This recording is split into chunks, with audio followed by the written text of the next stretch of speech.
My name is Lothaire, and I'm French, and I don't speak Portuguese, unfortunately. So I'm going to speak English with an accent, and I'm going to talk about analytics, which is fascinating, and I hope you're going to enjoy this with me. The reason why I'm here is because before I joined Google, I was working at a company called Rail Europe, which is a small company based in the US that sells train tickets. And I would go to conferences like this, and I would be standing in the audience, and I would listen to talks like the one from Gert, and I would be very inspired by the stories about big data, personalization, and all that kind of stuff.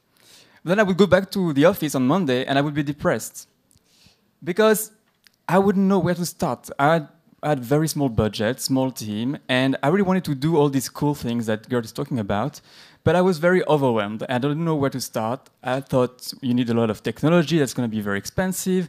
You need to have scientists working with you to do all this research, and I was really clueless. But then I did a little bit more research, and I realized there's actually a lot of technology that is available for free, and Google actually has a lot of product that you can use that can allow you to get started with big data and do some really, really cool stuff with your analytics and your marketing. So I want to talk about today about the stuff we did at Rail Europe, and it's going to be very concrete, very down to earth, because I want you to be not depressed on Monday, but very inspired and ready to open Google Analytics and do a lot of cool stuff to market your product. So let's get started. Analytics. Starting from the beginning, there's something called the acquisition behavior outcome framework. And I think it's a very important framework because it breaks down what is important to measure on your site. There are three things that you should be measuring. The first thing is acquisition. Where does your traffic come from? What are your traffic acquisition sources? The second thing is behavior. You want to know what your users are actually doing on your site, of course. And the third thing is outcome. Outcome are basically the valuable events, the valuable conversion that you're gaining from your users' traffic. If you're using Google Analytics, you will see that it's doing a really good job at giving you a lot of insights around acquisition. You get a lot of reports that tell you what campaigns your users have clicked on, what sites they've been before they came to your site, what keywords they typed in search engine. So it's really good to give you insight on traffic sources. If you've implemented also conversion tracking, you will see that you'll get tons of reports around outcome. You can see what are the most popular products you're selling, what are your most profitable marketing channels. You can see, or you can do some really cool stuff like multi-channel analysis and attribution modeling. So it's very good for outcome and conversion measurement. But what about behavior? How can you really, really understand user behavior with a tool like Google Analytics? And it's a very, very important question because as we know, the conversion rate of a site these days is typically maybe 2%, right?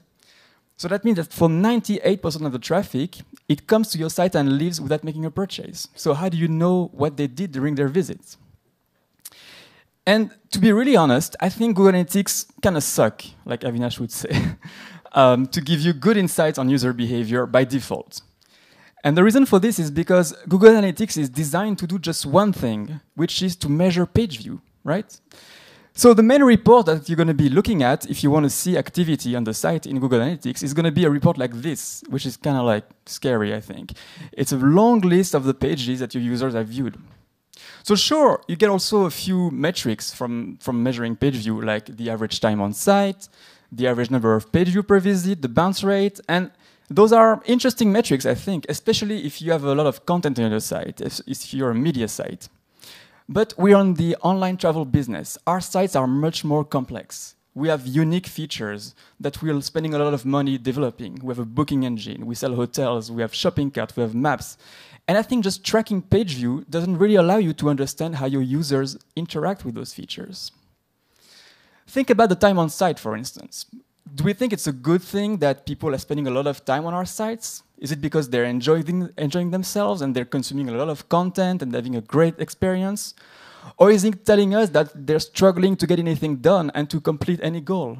We cannot draw any conclusion from just looking at the time on site. And the same thing goes for page view. When I worked at Rail Europe, I worked for many months on the redesign of the booking engine. So we were very proud when it launched the new design. And immediately, the page view per visit dropped by 30%. So we were very panicked. We thought it was a catastrophe. We had to roll back. We broke something. And then we looked further and we realized we actually removed one page in our main booking flow, which was a boring page, a stupid page, the waiting page that people would see when they were waiting for the site to give them schedules.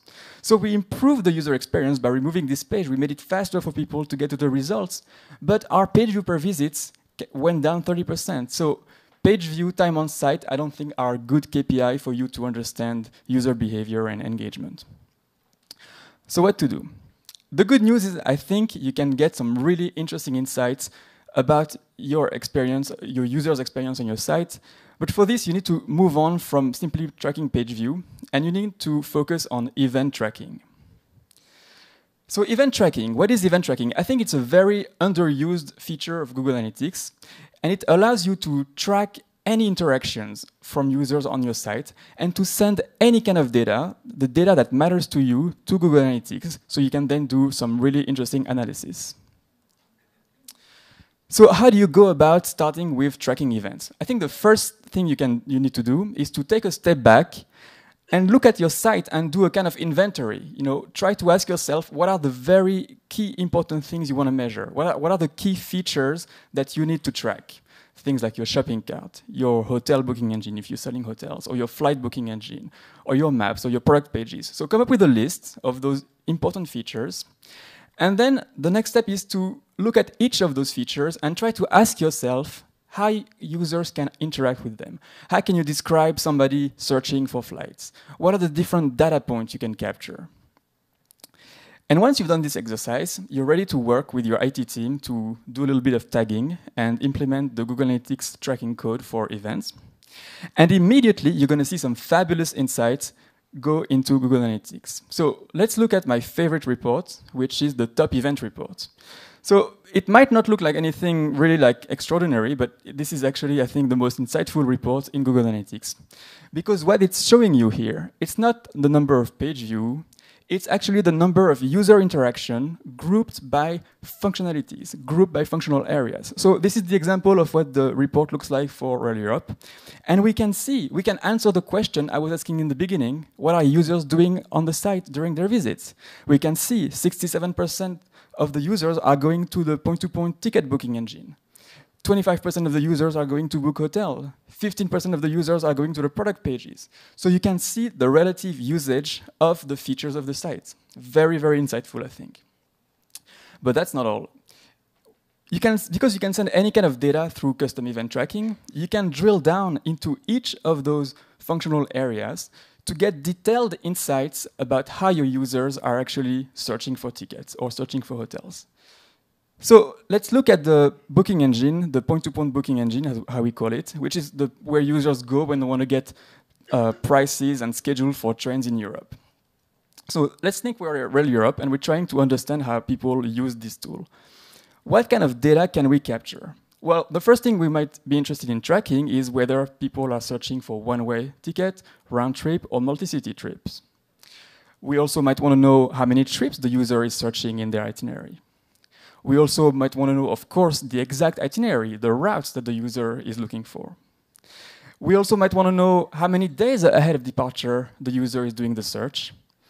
And sometimes we're able to find schedule, there's a train, but sometimes there is no train. So sometimes we're able to find results, sometimes the search fails. So it's very important to know when you're able to find results or if the search is failing. So all this data, you can send it in real time as it happens to Google Analytics using custom event tracking.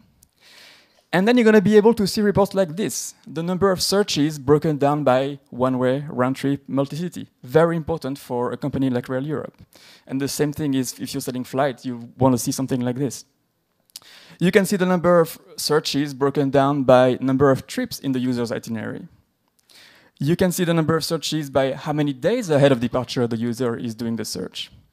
And of course, the most important thing, you can see the number of trips by route.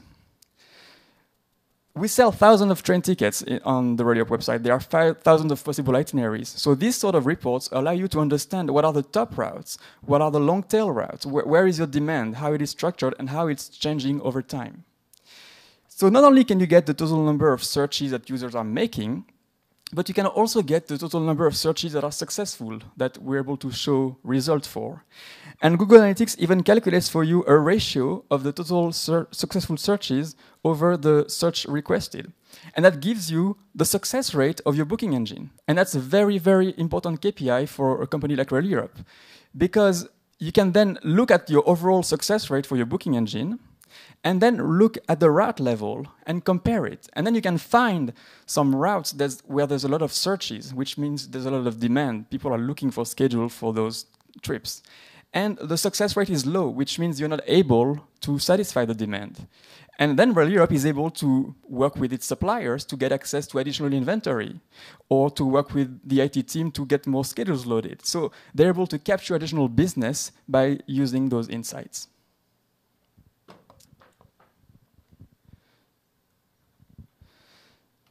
Now that we have all these data in Google Analytics, a nice thing we can do also is to look at different attributes of an event. So for instance, we can look at the number of searches broken down by route and broken down by search mode. And then we can start uncovering some very interesting trends, some very interesting insights, like we can find some routes that tend to be booked more often as a round trip than the average. For instance, we saw that London to Paris was searched as a round trip at 40% of the time, whereas the average number of round-trip searches is just 20%. So that tells us that users who are traveling between Paris and London, they tend to buy round trips. So with this information, what we did is we created promotion or special fares that were priced at a discount for people booking round trips. Another example of how you can do this kind of analysis and look at two different attributes is you can look at the keyword that people typed in search engine before they came to the site, and then what they actually did on the site. So this example is we look at the keyword Eurostar, which is the name of a train that is between London and Paris. And what we saw is that, well, 60% of the people went to book tickets, which makes sense, of course, but also 15% of the people went to book hotels. And we didn't expect that. We didn't expect that someone typing the name of a train would go and buy a hotel. But with this information, what we did is we changed our SEM ad on the Google search engine result page to feature a link to our hotel deals. And that really increased the click-through rate because we were able to showcase the full breadth of our offering. So event tracking is really, really exciting and really cool because you can track anything. So if you have a user account, for instance, you can use event tracking to track how many times people are logging in to your site, how many times people are registering. And a few years ago at Rail Europe, we launched a feature to let people sign into the site using their Facebook account. And for the longest time, we had no idea if people were actually using this functionality until we implemented event tracking. And we saw that almost 60% of users were actually signing into the site using Facebook.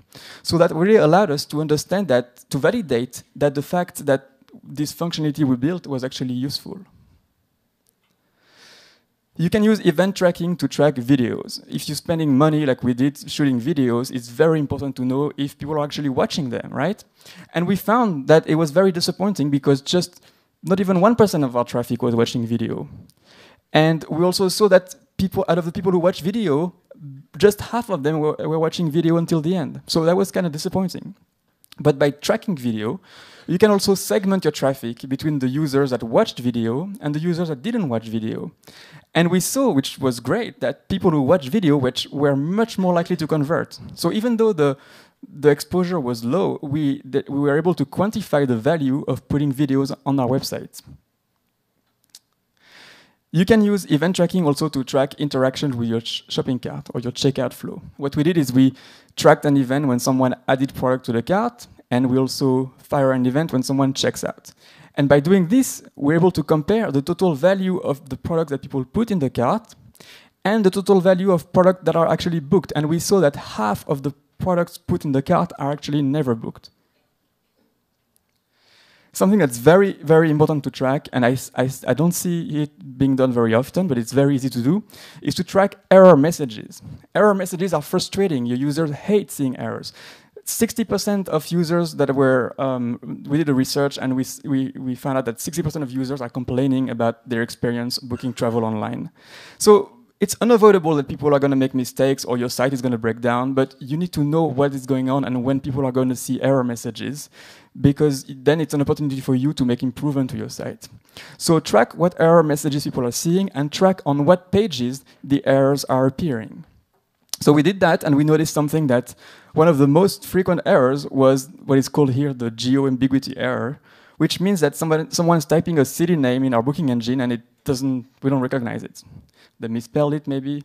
So what we did is we came up with a way of translating the most frequent misspellings or alternative spellings into the name that our booking engine recognized automatically. And by doing this, we were able to reduce the error rate by almost 30%. And that's very important to provide a better experience for your users. So I could go on and show you like dozens of things that we can track with event tracking, because it's my favorite subject. But I think you get the point. What I want to tell you, what I want to insist on is like three things that you can actually do once you've implemented event tracking. Because I think tracking event is nice to get the data, but then it's important to act on the data. So number one thing you can do is optimize your marketing. We saw how at Rail Europe we created promotions, or we changed our SEM ads because we had insights that we didn't have before. We had a better understanding of users' behavior, of users' intent, so we were able to better market our product to our users. The second thing you can do is, of course, improve your site. By tracking error, you can find areas on the site where users are struggling or are having problems.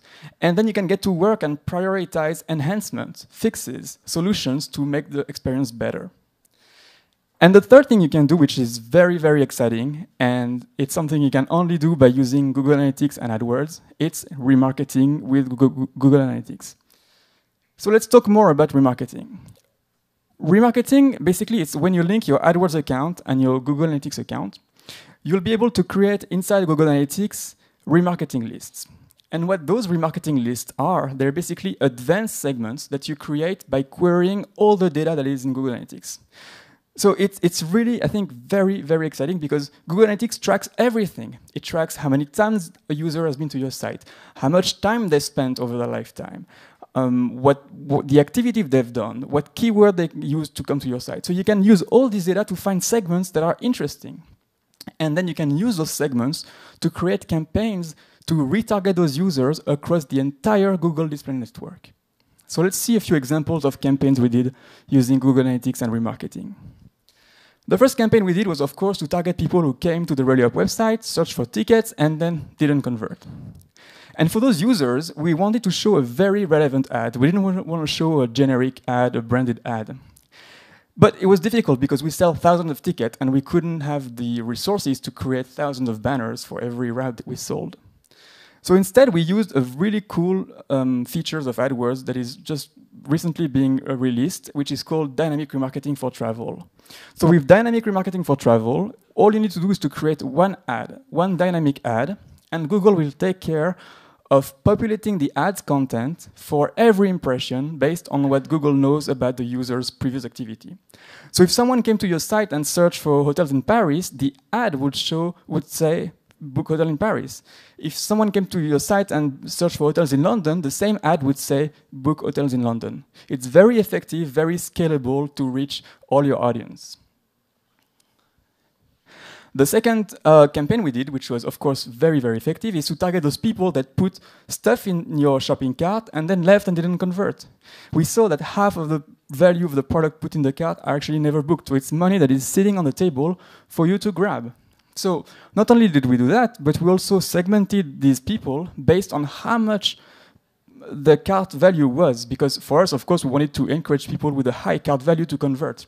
So you can show different ads based on the cart value, and for people who had a high cart value, we would show an ad that would give them a coupon code, whereas for people who had a low cart value, we would just show like a generic ad.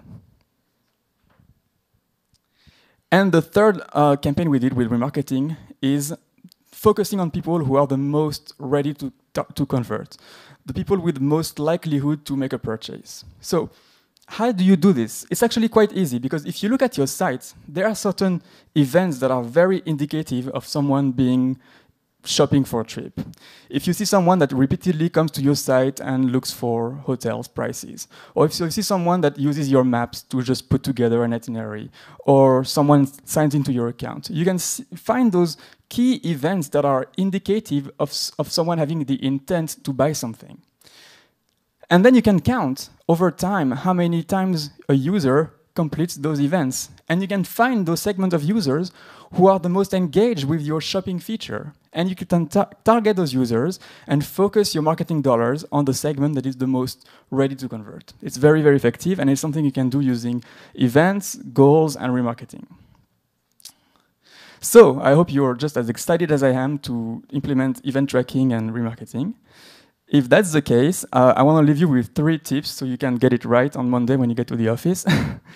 The first thing is, what I want to tell you is you want to make sure that whenever you build something on your site, if you do a new feature or if you enhance a feature, make sure that you plan and implement tracking. Because very often I worked on projects where we would launch something and we would, the measurement was kind of an afterthought. We say, oh, we're going to track it later. We'll do the implementation later.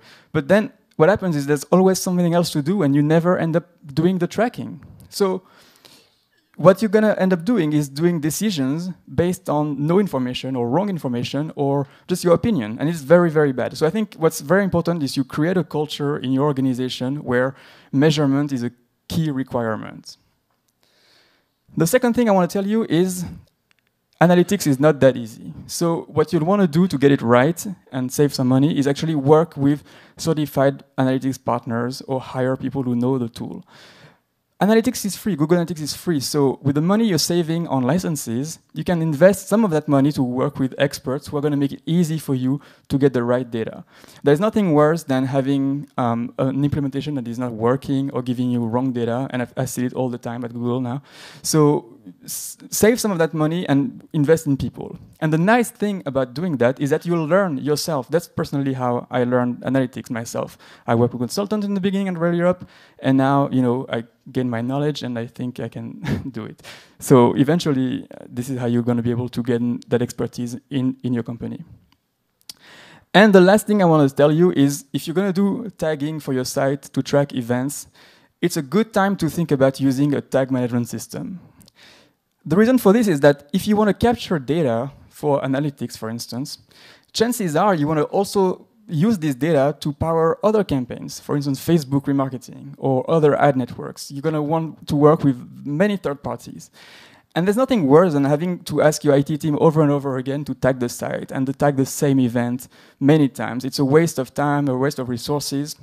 But if you implement a tag management system, and Google has one, it's called Google Tag Manager, and it's free also, but there's many other on the market. All you have to do is to tag the site once, one little piece of code, and the data that you send to your tag management system is going to be available for you to use with any third-party program, and you don't have to ask your IT team to do anything. You're going to be the owner of this data, and you can be able to use it with Facebook, with DoubleClick, whoever you want to work with. So these were my tips. I hope you're ready to get started with event tracking, and I hope I was able to tell you that big data doesn't have to be intimidating or overwhelming. There's simple things, simple tools that are free that you can learn. There's a lot of great resources out there to build your own skills and start doing some really cool, exciting marketing. Thank you.